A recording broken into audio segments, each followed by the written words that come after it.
For those of you who may not know me, I am Rhonda, the mother of Scott's daughters, Madison and Carly. We are here today to remember Scott, but we are also here to reclaim the truth of who he was, a father who truly loved his daughters. I am standing here today to speak the truth that Scott can no longer speak for himself. It is important to acknowledge that our family has faced unimaginable hurdles and outside interference that tried to separate us and redefine who we were to each other.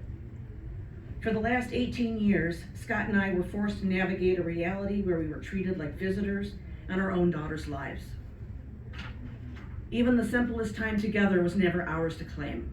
It required getting permission to visit and being confined to my parents' property.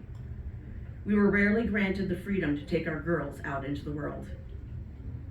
Eventually, the walls grew even higher when Scott was banned from my parents' property altogether. Even those limited visits were stripped away, and he was forced to switch to seeing his own children in a restaurant over a meal, treated like a guest in their lives instead of his father. But even when he was physically kept away, Scott's heart never moved from his girls. This interference didn't soften with time. It persisted until Scott's very last breath, ensuring that the reconciliation he deserved was kept just out of reach. No marriage could have survived the relentless siege we were under. The constant, crushing weight of this interference eventually became too much to bear. It caused our foundation to crumble and led us to divorce. We didn't lose our love for each other. We lost our ability to survive a domestic war that was forced upon us. Throughout it all, we were gaslighted, told that the reality we were living wasn't true. But we never stopped trying to find a way back to our girls. After 9 years of this control, I sat down with an attorney to fight to dissolve the guardianship. I walked away from that meeting with the soul-crushing realization that the legal battle would cost more than both of our incomes combined. We were essentially priced out of being parents. We were made to feel as though our rights as parents didn't even exist, and were even told the lie that we had surrendered them entirely. We were denied the basic experiences of parenthood, unable to help our girls with school projects or homework, and stripped of the right to shape their upbringing. Information about school plays and programs was intentionally withheld or shared far too late. A calculated move designed to paint a false picture that we were absent by choice, when in reality, we were fighting just to be informed. Most tragically, Madison and Carly were the ones who paid the highest price. They were forced to endure a home life marked by emotional and verbal abuse, neglect, and a profound sense of abandonment. They were left trapped in the middle of a conflict they didn't create, tortured by the impossible choice of who to believe, forced to weigh the love of their parents against the lies of their grandparents. They had to navigate a world where the very people supposed to protect them were the ones causing their deepest wounds. But those wounds do not define you, and you are no longer alone in carrying them. There were even deliberate attempts to strip the girls of their identities, to replace their last name, Piersma, with my parents' last name. It went so far as forcing them to call their grandparents Mommy and Daddy.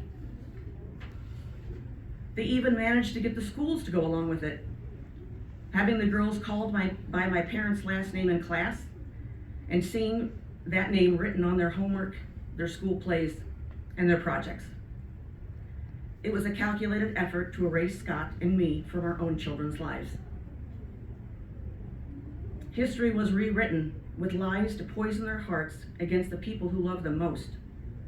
A relentless effort to replace a mother's and a father's love with a manufactured shadow. There is no excuse for what was done to us. What my parents did was unforgivable. They used their position of power not to help our family, but to dismantle it. For the past 18 years, Scott and I endured their control only because we knew that to break away from them meant being completely shut out of our daughters' lives. I waited until Carly was safely off to college before I finally chose to walk away from my parents.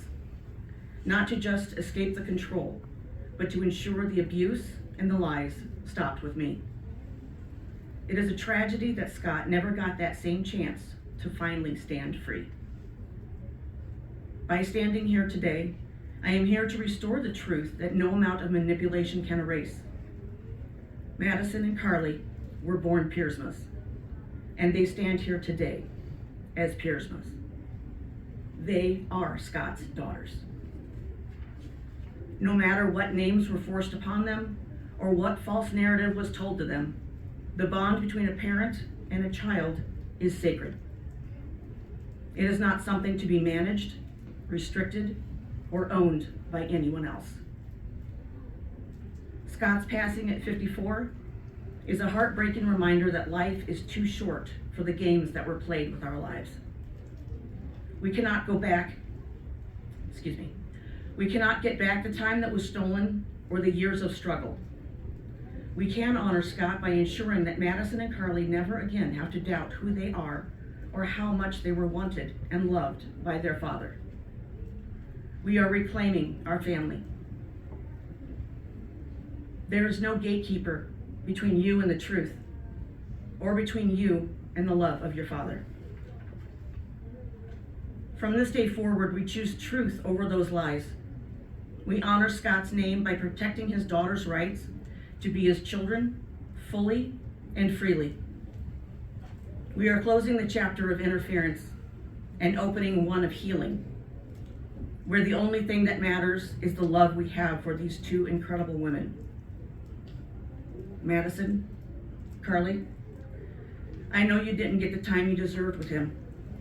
It is a weight I will carry forever, knowing that you were robbed of the years and the memories you deserve to have with him. And Carly, I am so proud of the courage you had to keep your bond with us alive, regardless of every hurdle that was placed in your way. But his story doesn't end here.